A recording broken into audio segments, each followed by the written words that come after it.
বর্তমান সমাজে বিবাহিত জীবনে অসুখী হওয়ার কিছু প্রধান কারণ রয়েছে, যেগুলোর কারণে মানুষ তার সংসার জীবনে অসুখী থেকে যায়। একটা বাস্তব চিত্র যেটা অনেকেই বলতে চায় না। এমন অনেক দম্পতি আছে যাদের মধ্যে কথা বলা হারিয়ে যায়, তাদের মধ্যে ভুল বোঝাবুঝিগুলো বাড়তেই থাকে, তাদের মধ্যকার যে অনুভূতি সেগুলোকে তারা চেপে ধরে বেঁধে রাখে। ফলে কি হয়, তাদের মধ্যে স্বামী স্ত্রীর সম্পর্কটা ধীরে ধীরে বিষাক্ত হয়ে ওঠে, তিক্ততায় পরিণত নয়। আমাদের সমাজে অনেক দম্পতি আছে যারা মনে করে বিয়ের পরে যখন বিবাহিত জীবনে পা রাখবো আমরা, সবকিছু একেবারে ম্যাজিকের মতো সব ঠিক হয়ে যাবে। কিন্তু বাস্তবতা যে ভিন্ন কথা বলে। শুধু একতরফা একজন চাইলে সেই সম্পর্ক কখনো মজবুত হয় না বা টিকে থাকে না।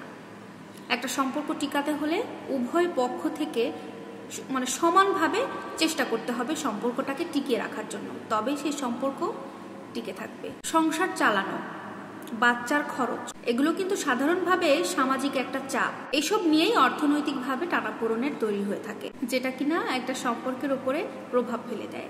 দুইজন মানুষ কখনো কি একরকম হতে পারে? একটা সাধারণ সেন্স থাকলে তো সবারই বোঝার কথা যে দুইটা মানুষের মন, মাইন্ড, অনুভূতি কখনোই একরকম হওয়ার কথা নয়। কিন্তু এখন অনেক মানুষ নিজেদেরকে অনেক বেশি প্রাধান্য দিয়ে থাকে, আর নিজেরা এমনভাবে নিজেদেরকে তৈরি করে এক চুল ছাড় পর্যন্ত তারা দিতে রাজি না। আর এই কারণে স্বামী স্ত্রীর সম্পর্কের মধ্যে ফাটল ধরে। বিশেষ করে আমাদের শ্বশুর বাড়িতে বা পিত্রালয়ে যেখানে যেখানে হস্তক্ষেপ থাকে, সেটা অনেক সময় আমাদের সংসারের উপরে কিন্তু প্রভাব ফেলে। কারণ এমন অনেক দম্পতি আছে হয়তো বা তারা আলাদা থাকলে বা শুধু স্বামী স্ত্রী থাকলে তাদের মধ্যে বন্ডিংটা ভালো থাকতো। অনেক সময় দেখা যায় যে পারিবারিকভাবে একসাথে থাকতে গেলে সেই বন্ডিংটা তাদের মধ্যে হয়ে ওঠে না। বিভিন্ন ব্যক্তিগত স্বাধীনতা নিতে গেলে অনেক বাধার সম্মুখীন হতে হয়। এক্ষেত্রে অনেক ক্ষেত্রে সম্পর্ক ভাঙতে পারে। কাজ, সোসাইটি, সোশ্যাল মিডিয়া, সবকিছুর মধ্যে না অনেকেই তাদের জীবনসঙ্গীকে সেভাবে টাইম দেয় না। এতে করে কি হয় জানেন? ভালোবাসার জায়গায় একটা ফাঁকা জায়গা তৈরি হয়। অহংকার, খুঁটিনাটি, অপমান। অনেকে আবার মনে করে এই ছোট্ট একটা বিষয়ে একটা কথা বলেছি, এতে আবার এত ধরার কি আছে? ভাই, ছোট্ট একটা বিষয়ে যে অপমানটা হয়, এই ছোট ছোট ছোট ছোট অপমানগুলো বড় হয়ে না অনেক বড় আকার তৈরি হয়ে যায়।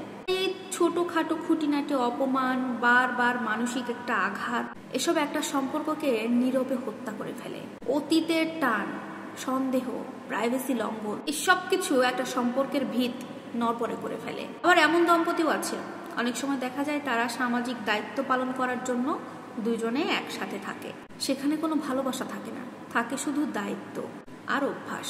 অনেকে আছে যারা সংসারের জন্য নিজেকে একেবারে বিসর্জন দিয়ে দেয়। এর জন্য যে শখ, স্বপ্ন, ভালো লাগা থাকে, সেগুলোকে তারা একেবারে মাটি দিয়ে চাপা দিয়ে দেয়। এতে করে তার ভেতরে ভেতরে হতাশার জন্ম হয়। সবশেষে একটা কথা বলি, বিয়ে মানেই কিন্তু জীবনটা শেষ নয়। আবার সব সম্পর্ক টিকিয়ে রাখার একপাক্ষিক দায় শুধু আপনার নয়।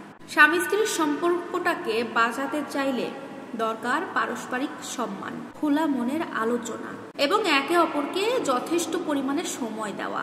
ভালোবাসা যত্ন চায়। শুধু আমি তোমাকে ভালোবাসি এই নামটুকু সে চায় না। সহযোগিতা ছাড়া সম্পর্ক খোলস ছাড়া শরীরের মতো।